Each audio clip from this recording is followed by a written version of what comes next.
What's one unsolved mystery you'd like to see solved before you die? Antimatter. Why is the universe almost entirely matter, when equal amounts of matter and antimatter should annihilate each other? Where is the missing antimatter? Is there a slight difference between matter-antimatter particles that causes matter to last longer? Are there places in the universe primarily made of antimatter instead of matter? Well, outside the observable universe, of all the open problems in physics, this is the most pressing and deceptive one. We don't think about it much, we just take it for granted. Astronomers are looking at galaxies millions of light years away, and we just know it's made of usual matter. Personally, I think Alan Guthkamp might have it right in the most realistic sense. There might be domains within the really huge universe, where one form of matter dominates over other, each domain separated by a high energy barrier of some sort. We have so far only gone as far as to observe things within our domain. These barriers could have expanded to cosmic size during inflation era, which is a very reasonable theory at this point. Is there a specific reason that these domains would be separated by some kind of high energy barrier? Specifically, could they not just be separated by, well, empty space? I get that space itself isn't exactly empty, but I'm curious what the mechanism is for a barrier being needed, just to avoid accidental collision and annihilation. At that point it almost feels artificial to have what amounts to electric fences ringing different parts of the cosmos, but I may be misunderstanding your point.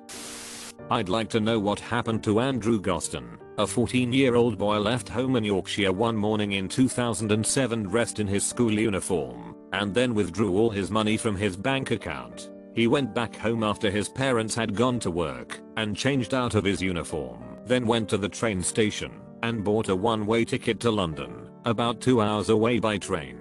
There is CCTV footage of him leaving King's Cross station, but that's the last time he was seen. He didn't tell his parents he was planning to go to London, and it's never been established why he went there. I'd love to find out he's actually okay, or even if not for his parents to finally find out what happened to him. The Alps murders, as they are known in the UK, an English family on holiday in France, are assassinated with an old pistol with accuracy that points towards a professional hit. A cyclist is found murdered in the same lay-by by the same weapon. The assassin thought they had tied up all loose ends, until after 8 hours on the scene the French police found their 4-year-old daughter hiding under her dead mother's legs. 9 years later there's still no clue over who, or why they were all murdered. I just want to know who DB Cooper is. I know it's lame, but I'm curious. My money is on Ted Braddon. If you could invent a DB Cooper suspect, you'd invent Ted Braddon. Check it out. Braddon was a paratrooper in WWII, jumped on D-Day with the 101st at age 16, Korea, and Vietnam. He won multiple international skydiving competitions, while a member of the Army. 911 logged jumps with the military, and was a pioneer of halo jumping. Was recruited to be a team leader in the MACV SOGs. This was the predecessor to Delta Force, and was a multi-service covert military special force run by the CIA. Led squads on covert jumps into Laos, Cambodia, and northern Vietnam from 64 to 67. Did many of these jumps into enemy territory off the aft stairs of Point Boeing 727s. At the time of the skyjacking, the only people who knew this could be done were those involved in these MACV SOG missions, and some employees at Boeing. Was always BIing about how he and his fellow soldiers weren't paid enough. Was always coming up with schemes to make /extort /steal money while in the service. In 1967, he heard about how people were looking for mercenaries to fight in the Congolese Civil War, and how well they would be paying. So he went to war from Vietnam, and made his way to the Congo. The CIA went after him, and eventually found and arrested him in the Congo, was imprisoned at Fort Dix for a very brief time, and mysteriously was never convicted of anything, nor tried, and was merely given an honorable discharge, and told that he couldn't re-enlist in the military. Once released, he tried to go overseas to be a mercenary again, and found out that his name had been blacklisted by the CIA, and so he wasn't allowed to leave the country to be a mercenary. Not knowing how to make a living other than by being a soldier, he resorted to being a truck driver. His trucking company was stationed out of Vancouver. Interesting. When the Cooper hijacking happened, several members of the military contacted the FBI and essentially said this can only be Ted Braddon. Braddon had no family, so there wasn't anyone around to in retrospect said hey, Dad wasn't around during Thanksgiving 1971 inches. His alibi was that he was driving his truck on the plane.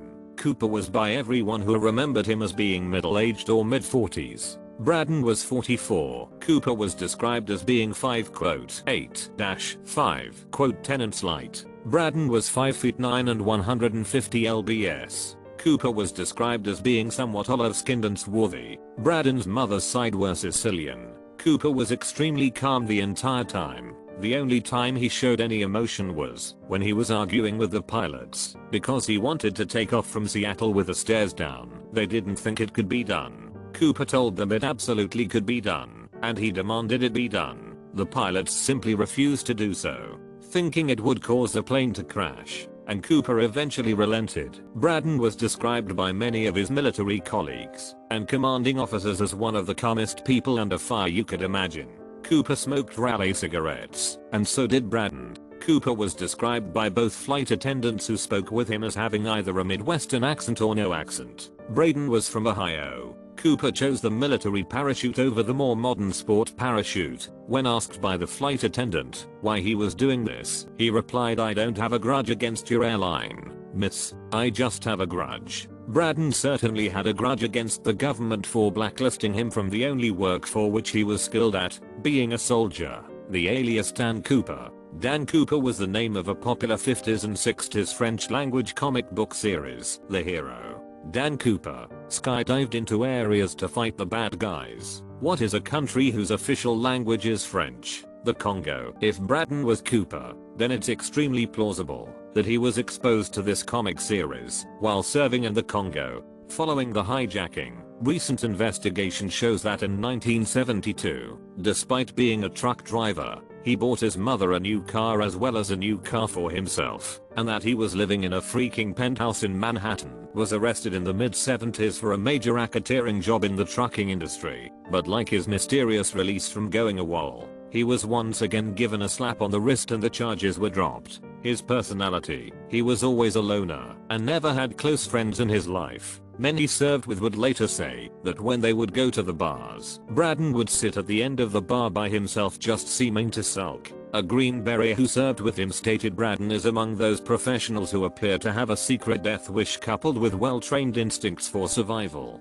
He continually placed himself in unnecessary danger, but always managed to get away with it. Another Special Forces member stated he was the perfect combination of high intelligence and criminality. Military tests that he took for entrance into the MACV SOGs indicated that he likely possessed a genius level IQ. Couple things to consider: jumping out of a freaking jumbo jet is no small potatoes. Many of the famous Cooper suspects had been static line paratroopers in WWII or even had no known skydiving experience at all. You'd need to have mega balls to jump out of a jet and also have the skill set to do it. Perhaps most critically, you'd need to know that it could even be freaking done in the first place. There were several Cooper copycats who successfully pulled off similar skyjackings of 727s in the months after Cooper, but to be the guy who first did it, that takes someone special. The Suitcase Bomb.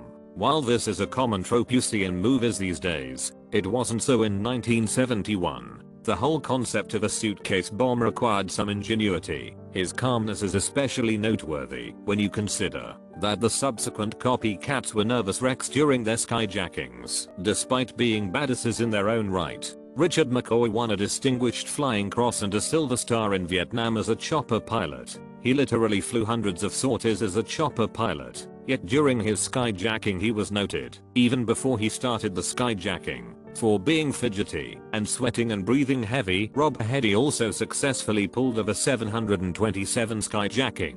He was a 21-year-old Vietnam paratrooper who served 2 tours in the thickest fighting in Vietnam, and yet he later described himself as being barely able to breathe during his skyjacking. Cooper, on the other hand, sat calmly for 5 hours, smoking cigarettes and drinking his bourbon and coke with one hand on the detonator. The flight attendant lit his cigarettes for him. It's also worth noting that none of the copycats gave any specific instructions to the pilots on how to fly the 727. They just jumped out with a jet going full speed and it nearly killed 2 of them. What Cooper told the pilots wasn't public knowledge at the time. Cooper told them to fly at 180 knots, wheels down, with flaps at 15 degrees, and at 10,000 feet. That's mighty specific, and strongly indicates that Cooper had knowledge of how best to safely parachute out of a 727.